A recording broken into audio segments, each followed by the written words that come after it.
Hey everyone and welcome. We are Next Level Business Advisors and this is Business Stories of Success. If you want to break through and achieve your own business success by learning from other successful business owners, you're in the right channel. For more of our content, make sure you click subscribe and don't forget the bell icon so you're the first to be notified when new videos are added. Enjoy today's video. Hello, hello, hello. You're with Mark Adams at Next Level Business Advisors, and today we are joined by Miss Lynne Eichenbaum. Did I pronounce it properly? You sure did, Mark. Thank you so much for having me. Oh, my pleasure. Lynne is the owner of NOMPI gloves. If you're looking on the video, you'll see a whole lot of them behind you. So we're going to learn a little bit about her gloves and her business and her journey to success. So I'm excited to get started. You said you started your morning sewing. So you Yes. to take a break from the machine, huh? Oh my gosh, Mark, I tell you, I have 5 sewing machines in my basement to make my garden sleeves, and 2 are threaded white, 2 are threaded black, and I have 2 sergers, and I am sewing morning till night. That's my therapy. Okay. All right. Well, hey, when you do something you love, that might be the key to success. Yeah. Let's get started. Let me ask you this. Let's start on our official track. Who are you? And tell us a little bit about your business. Awesome. Okay. Well, thanks so much for having me. My name is Lynne Eichenbaum. I'm actually a stay-at-home momtrepreneur, if you will. And I'm a self-taught seamstress. And I sort of invented this amazing sleeved gardening glove called Garden Sleeves. And my website is mygardensleeves.com. They are a patented line of sleeved gardening gloves. It's a really good quality nitrile glove attached to a lightweight breathable cotton sleeve so that when you're gardening, you don't have to change into a hot long sleeve shirt and your arms are protected from poison ivy, mosquitoes, ticks, dirt, the sun. It was kind of a brainchild of mine. I am a self-taught seamstress because my kids were really into competitive Irish dancing when they were younger. Irish dancing. Yes. With Okay. like the big wigs, and it's actually an amazing sport. It is, like river dance, right? Oh, yeah. I'm thinking. Yeah, Michael Flat. Yeah. So Michael Okay. Flatley river dance. Well, it's actually an incredibly competitive sport, and the Irish community is very big and very connected and tight throughout the world. And my kids got into it because there was a little girl Irish dancing outside Starbucks one day. And I said, wow, that's like Lord of the Dance. I want my kids to get involved in that. So they did, and they needed a seamstress to alter the school costumes. And I had never even sewn a button, but I'm a type A personality, Mark. And I was like, okay, yeah, I can do this. So I bought myself a sewing machine. I taught myself how to sew. And, it went from there. And I taught myself how to pull apart really, expensive dresses and everything. And I'm an avid gardener. I live in New Jersey, and The Garden it's State. called the Garden State, my friend. It's called the Garden State for a reason. And that is because it has a very, very robust growing season. You can put in the lettuce and the herbs starting actually beginning to mid-March because they're very frost hardy. And that growing season goes all the way until like November. So it's terrific. I have squash, I have tomatoes, I have, pretty much anything you can imagine. And similarly, I am also very, very sensitive in my arms, like a lot of people. I'm sensitive to poison ivy, to tomatoes, give me an itchy rash on my arms and everything. And that was just sort of coming in and scrubbing my arms after I gardened was just kind of par for the course after I gardened because, short gloves end here and nobody wears a long sleeve shirt in the summer. So I would just come in with itches all over my arms and be scrubbing with dish soap. And one day I just walked out of my house and there were 3 sprigs of something growing in my garden bed. So I picked them, and 24 hours later, I had poison ivy up and down my right arm. So, which I usually get every year, which I'm sure a lot of people do. Okay. Yeah. Have you ever had poison ivy? It's not Never. fun. Never. Oh my gosh. It's oozy, ugly, yucky. And I said, you know what? I sort of had that light bulb moment that I get sometimes. Yes. And I said, I just want a glove with a sleeve attached so that I don't have to make a conscious effort or decision to go upstairs and change into a long sleeve shirt. I want to throw on my gardening glove. I want to pick my weeds. I want my arm to be protected. And then I want to literally put it in the laundry. And I have to tell you, I hunted on Amazon. I hunted on gardening websites, any place I could think of for this concept, and nobody made it. So I said, what the heck? Since I sew, I made myself a prototype, loved the result, and decided, what the heck, I'm going to start a company. So I patented the idea. I trademarked the name NOMPI, which is my company, which is the No More Poison Ivy Glove Company. It's sort of a fun play on words. It's my little acronym. And then my product is garden sleeves. And that's sort of where the concept came about. Necessity is the mother of all invention, right? That's what they say. Good. That's an interesting story. Now I'm gonna dissect that and get a couple of questions out of that. You said you're Definitely. a mompreneur. You said a little different. I say Momtrepreneur. Momtrepreneur. I always say mompreneur, but either one of them. What made you decide, I'm going to take this from something that's I've got a lot of value from, to starting a business with it? Yes. Well, I am, like I said, I'm a type A personality, and I had been a stay-at-home mom for a long time. I originally worked in media at ABC Television. I worked on The View. I worked on many live television shows in my early 20s. So I was always a go-getter and always a hard worker.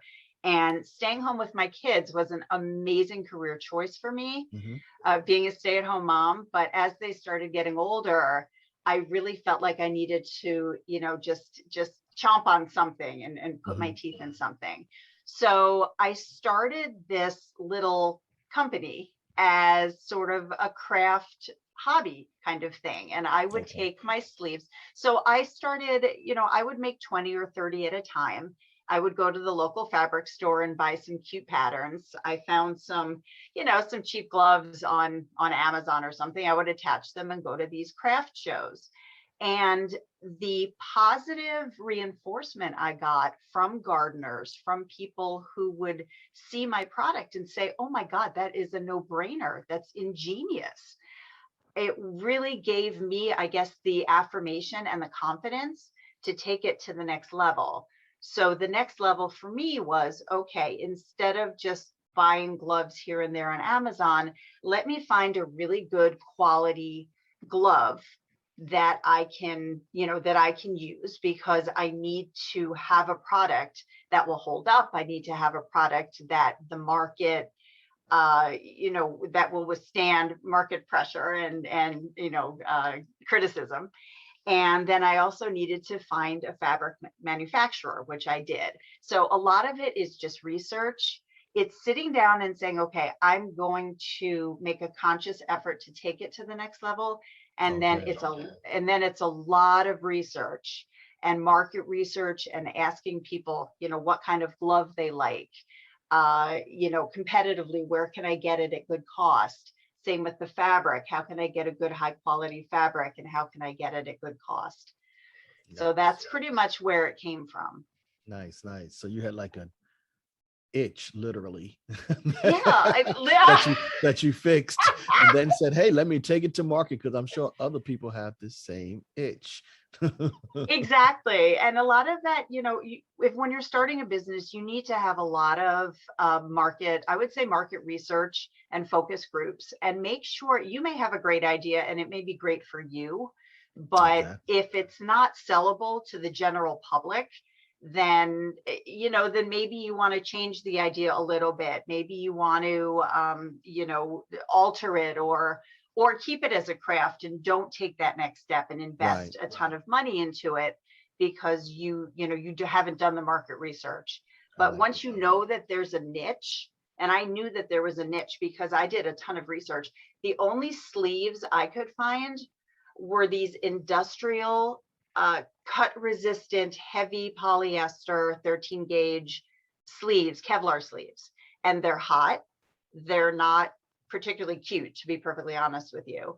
They're just very industrial looking. And I knew that the garden apparel industry really had a huge upside. So so it was definitely something that I was ready to jump into. I like it. I like it. So now you you are a master seamstress by now, right? Thank you. You are a researcher. You Yes. are a fulfillment center. What roles do you play in the business? Do you do everything in your business right now, or do you have a team? Tell us about your business structure. How are you primed for scalability? Great, I will. So that's very, very important. So I was a one man or one woman show for a long time. I did everything: the marketing, the sewing, the fulfilling the orders, everything. And it came to the point where I realized I needed help, and I wasn't too proud to say I need help. And I wasn't going to be too cheap to say I'm not going to pay somebody to help me, Mm. which is tough. You have to be able to take that next step. So Yep. I actually brought in two of my friends. One of them, they're both also stay-at-home moms, ready to join the workforce again. I had been a substitute teacher when I first started my company because I wasn't ready to. I needed an income coming in, and I wasn't ready to stop doing that. So I was substitute teaching, and whatever money I made from that, I was putting into the business, which I think is really important. And a friend of mine was also a substitute teacher. So I brought her in to do Okay. some of the cutting and some of the stitching. And then another friend of mine is a part-time housekeeper. And during COVID, it was really hard for her because people didn't want people in the houses. Right. You know what I mean? COVID really was tough. It was tough for so many people. So I brought her along, and she started coming in, putting labels on for me and everything. So it's nice to grow your team. Yes. And then I think it's also important as an entrepreneur for you to know what your strengths and what your weaknesses are. And my biggest weakness is marketing, is outreach. So for the first time, I actually brought in a PR rep to help me get more national exposure because I am not good at that at all. Mm. And she's been phenomenal. Very smart, very smart. So Yeah. let me step you back and look at your role in the business, because before you were a one lady band, now you have a Hmm. team. So how do you envision yourself? Like, what do you look at yourself and say, this is who I am in the business structure overall? Right. So I am, eventually, I would like to outsource all of the manufacturing because I am very good at it, but the my best and strongest passion is selling my product. I love to go to the large flower and garden shows, to talk to gardeners, to really explain to them about the product. Very much like when you see the My Pillow guy, when you see Mike Lindell out there, you can tell that he has an incredible passion for his product and for what he does. And I see myself as a very similar spokesperson for my product because I love it. It has helped me so much. So eventually I will be stepping back from all the manufacturing, and either I'll have a team. My company is at a crossroads right now. So either I'm going to bring in a ton of, a ton of people, get 10 machines and just whip them out, or I'm going to outsource all of the manufacturing because I see myself as the, sort of the spokesperson, the brainchild, the face and the mouthpiece of Garden Sleeves. I love it. So you are, and this is important because a lot of times we start a business, you have an idea, you're really Mhm. good at something, and you never leave or give up the control of what you're good at, but it Yes. kind of stifles you. You can't really grow. But it seems like you have the mindset where you're going to take it and become the visionary. You're going to be the rainmaker, is the expression, right? I'm going to be the Exactly. rainmaker, and I'm going to be the face, and I'm going to be the person that guides this company in the right direction as I am making sure that the quality doesn't slip and the fulfillment continues. And that's important for entrepreneurs to understand. We all start out by understanding what we do best. For me, it was taxes, right? Then it was bookkeeping, then it was advisory. But at a certain Right. point, you have to let that go a little bit, let other people take on that, even if it's training and teaching, so that you Yes. can grow in order to reach whatever your fullest potential is. So I like the fact that your mind is pivoting toward that rainmaker idea. You're the visionary for the company. Exactly. Mark, that's Especially. hard. For a type A person, that's really hard to let Oh, that yeah. go. It's really, I'm sure you know too, it's Oh, yeah. really hard, but you have to trust in, not only trust in your people, but you also have to trust that you are going to be a good enough teacher to teach them and to instruct them to, to be able to take on what you had, your level of, expertise, Right. and to be able, to trust that they are going to be able to do it to your, To meet your your standards. Right. satisfaction. Absolutely. Exactly. You're right. That is the hardest thing for most The people. hardest. Yeah. One of the things that we try to do when we're talking to business owners is to help them to understand how to put into place systems and checks and balances to make sure Right. that quality stands up. And so even if you're the visionary, the rainmaker, what have you, if these checks and balances are in place, you can always do your spot check, so to speak, and make sure that things are where Exactly. you want it to be. And that allows you Exactly. to be scalable, right? So that's, yeah, it's awesome. And you're right. Type A's are, we're challenging a lot sometimes. It's almost what gets us started, but it also can be what restrains us from going forward. Exactly. Oh, So I we have to find completely that agree. balance. Awesome, awesome. Let me ask you this question. Our title of our podcast is Stories of Success. So I Yes. ask every mompreneur and entrepreneur, how do you define success? I define success as meeting your goals, your realistic goals that you set for yourself. So, I'm an incredibly passionate person, and I have had four very successful careers. At least I consider them very successful. I don't necessarily consider a monetary amount success for me. For me, it's just achieving those goals that I set for myself. So my first was a career in television because I loved television. When I was a kid, books were great, but it was, back when the jingles were big in commercials and everything. And I knew I wanted to work in TV. So I worked really hard and landed that job at The View. And, I worked on The View when it first started out, when Barbara Walters was on it and Oh, Meredith wow. Vieira. Oh, it was back in 1997. It was amazing. And I worked on the show for about 4 years. And it was an incredible experience. Learned a lot about performing under pressure, certainly because it was a live show. And then I segued to being a stay-at-home mom. And then one thing I hadn't talked about, being the type A personality that I am, when I was staying home with my kids, when my kids were much younger, I got the idea maybe I should write a book series about my days in television. It Wow. was about, yeah, so it was about two kids named Zach and Lana who find out the remote control is magic, and an evil television producer is infiltrating TV land and changing show scripts. It was just a fun idea I had. And I self-published. I wound up writing 10 books. I've got 3 of them here, of remote control adventures.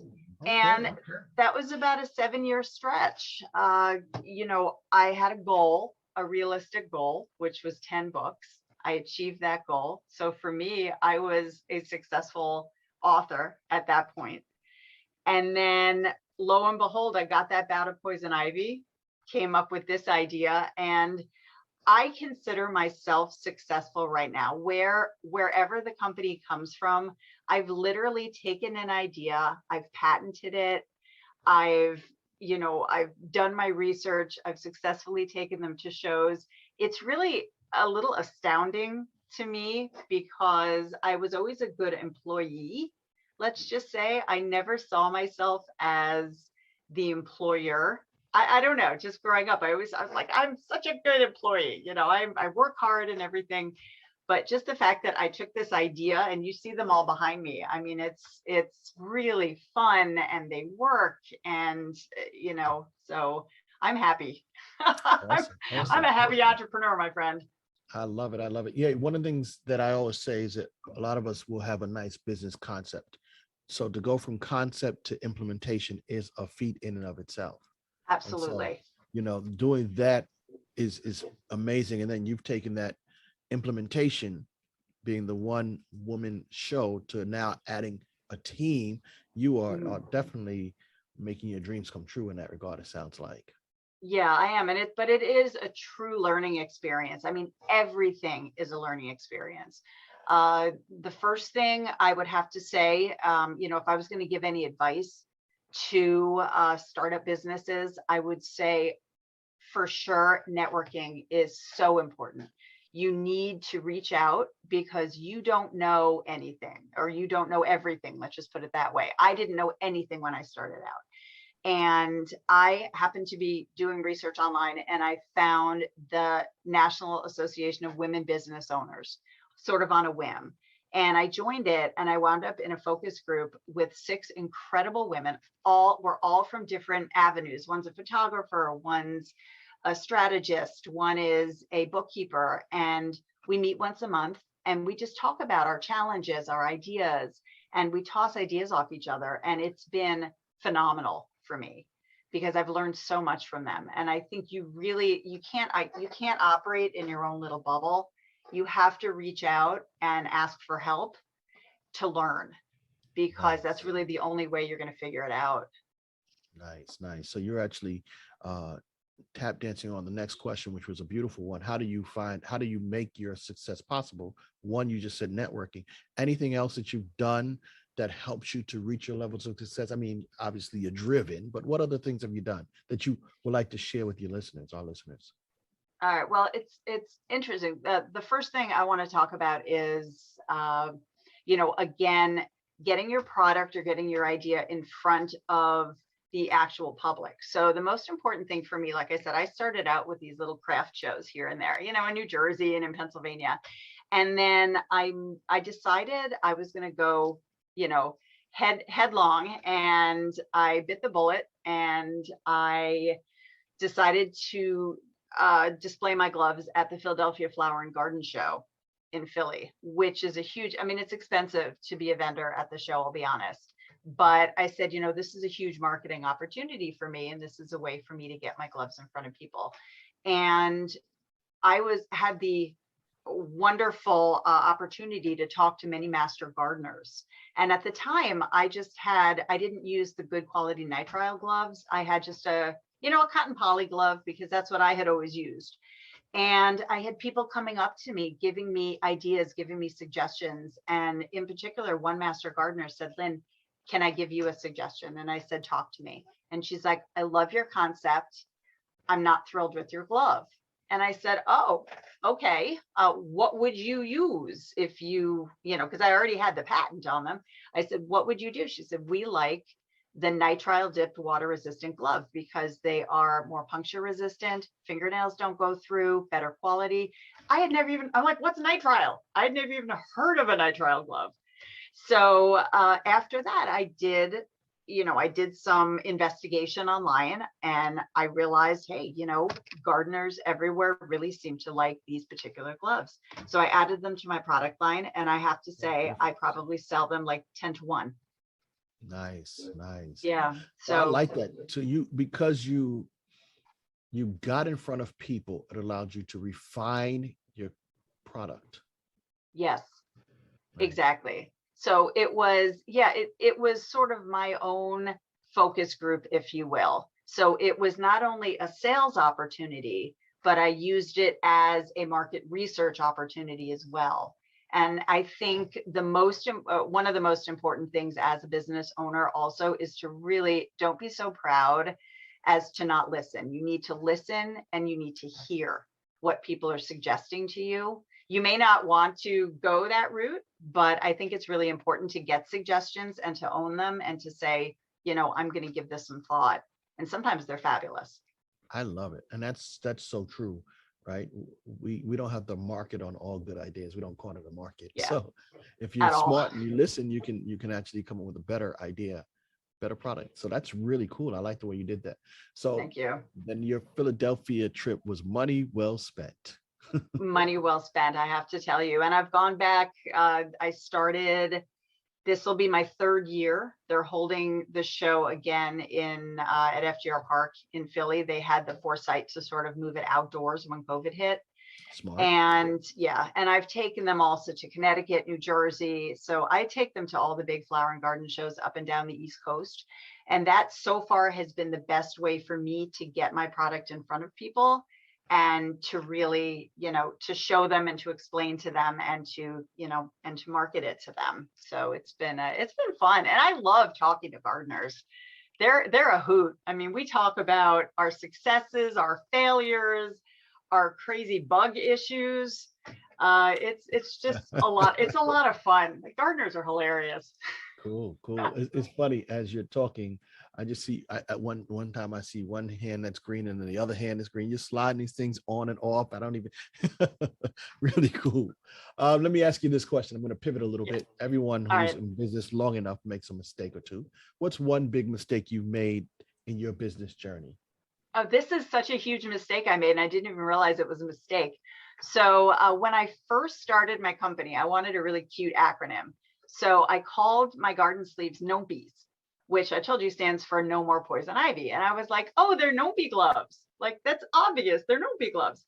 And I would go to shows and people would say, what's a NOMPI? What's it? Not NOMPI? Not NOMPI. Are you NOMPI? And I'm like, no, I'm Lynne. I'm not NOMPI. NOMPI stands for No More Poison Ivy. For me, it made perfect sense.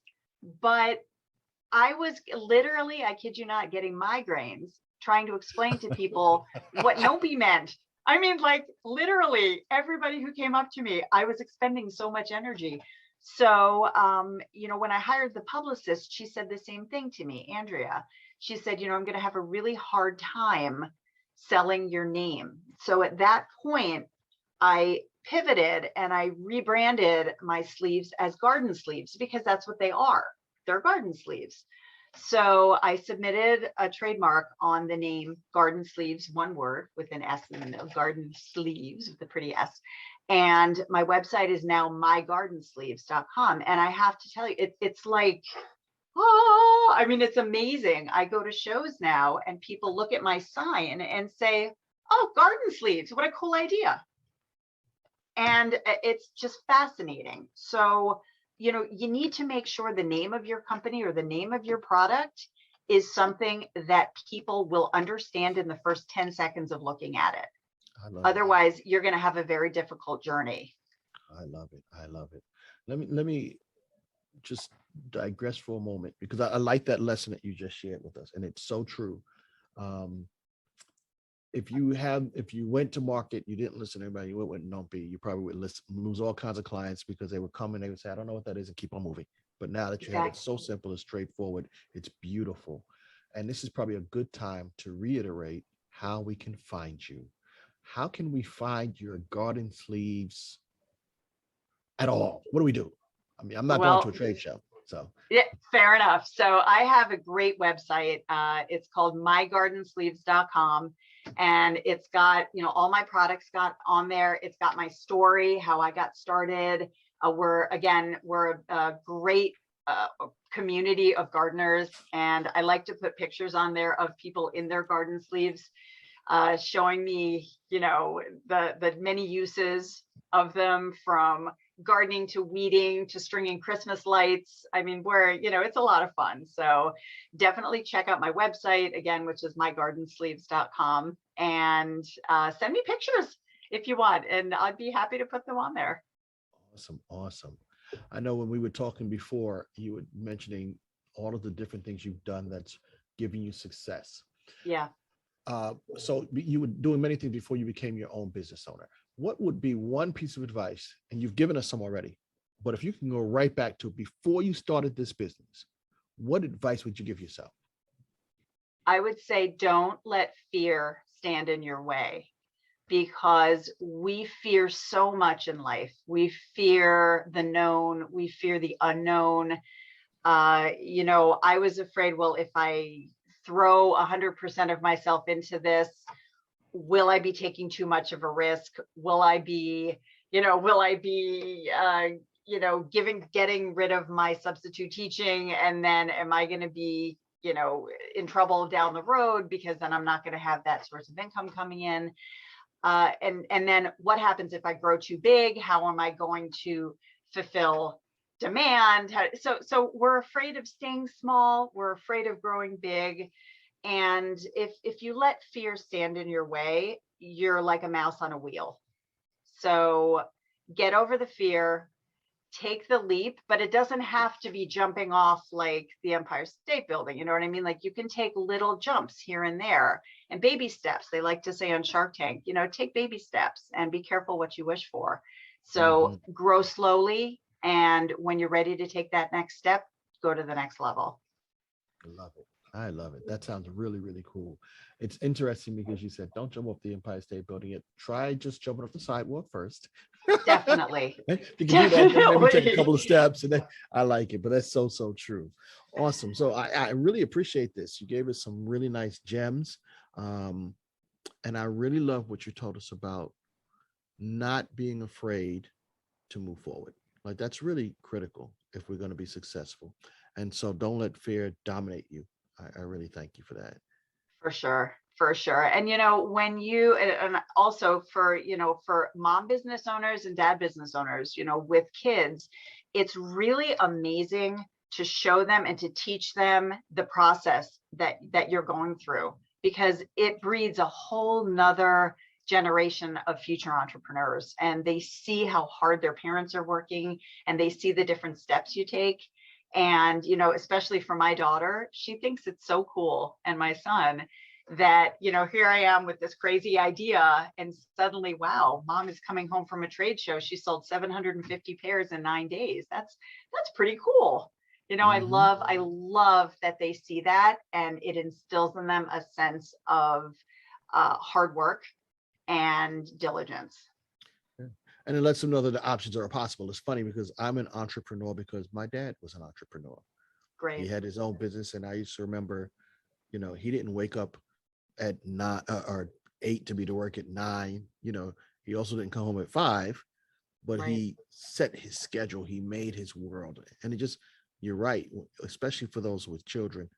It allows them to see that there are options. You said when you started out, you thought you were going to be an employee for your life, right? Yeah, Was even an option. I never thought I had the wherewithal or the foresight to be able to start my own company, but you just have to trust yourself and be open to learning. I'm on the computer, a couple hours a day, just trying to figure out. I didn't even realize that, I'm actually a DBA. So we have a limited liability corporation, my husband and I, called Oak Tree and Partners. And I called my company NOMPI Glove Company as a DBA, and I didn't realize there was actually paperwork you had to file in order to do that. So I recently filed the paperwork so that, so that's one example. The second example is, again, the marketing and the advertising, like everything, it's all a learning process, and you have to get on the horn, you have to get on the computer, and you have to figure out, stuff that you don't know. Yeah, this entrepreneur game takes work, but when it works, it's a beautiful thing. Nothing like it, right?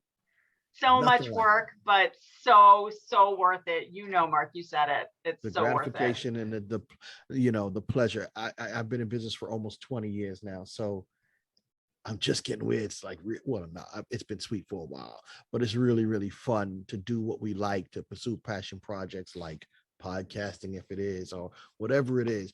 When it works well. So don't give in to fear. Go for it. I like the way. Absolutely. Absolutely. I'm just curious, how did COVID affect your business? I'm just, because it affected mine a lot. Interesting. And I think what's very interesting about that is there's a lot of different industries. So for some, they took off and exploded. Some they collapsed, right? The primary work that I was doing, or that I am doing, was not affected for the most part. The one thing that changed is I have an office, obviously, and when COVID hit, and I'm in Jersey too, Bergen County. Nice. We were like, Teaneck was the first town to shut down, I think, in the whole state. Oh, yeah. And so I'm in Englewood Cliffs, and it was like this: are we going to shut the building down? I have a small staff. How are we going to work? It was for years I've been running my business off of laptops, so it was really cool because we just shut. Everybody took their laptops home. We figured out our connectivity, and we rocked and we rolled. It didn't impact me negatively at all, and people needed guidance and direction even more during COVID than before, right? Because the way you change your business mattered. So business for us was good. It was very good. And it taught us how to be flexible, because what I Sure. was used to, what I was comfortable, I had to be able to adapt. And I think that's a lot for a lot of businesses. You adapt or you die. And we looked around, and you know, we're in the same county, I think, right? You're in the same county. You go to the mall, Yep. and half of them were closed within 3 weeks. They shut down. And it's like, how's that possible? There was no adaptability. So, Right. yeah. Exactly. Yeah. And for us, what I did, because I had so much forward momentum going on with my garden sleeves, and then all the trade shows stopped. And, they were really hard hit. The people who, my mom used to call it the traveling circus, because my dad went to model railroad train shows all over the place. And there are people who make their living going from trade show to trade show to trade show. Absolutely. So having to suddenly, put the brakes on that and figure out how to pivot, like you said, to virtual, and to pivot to virtual marketing, all of that. My kids and I started making masks. I had all the elastic, I had all the material, and you couldn't get elastic or material during COVID. So we pivoted. We said, there's not a poison ivy pandemic, unfortunately. So my gloves are going to sit for a while, but we're going to make masks. And we did that for Montefiore Hospital and a lot of the hospitals in northern New Jersey. So, and then when things started slowly opening up again, that's when we pivoted back. Back, So, yes.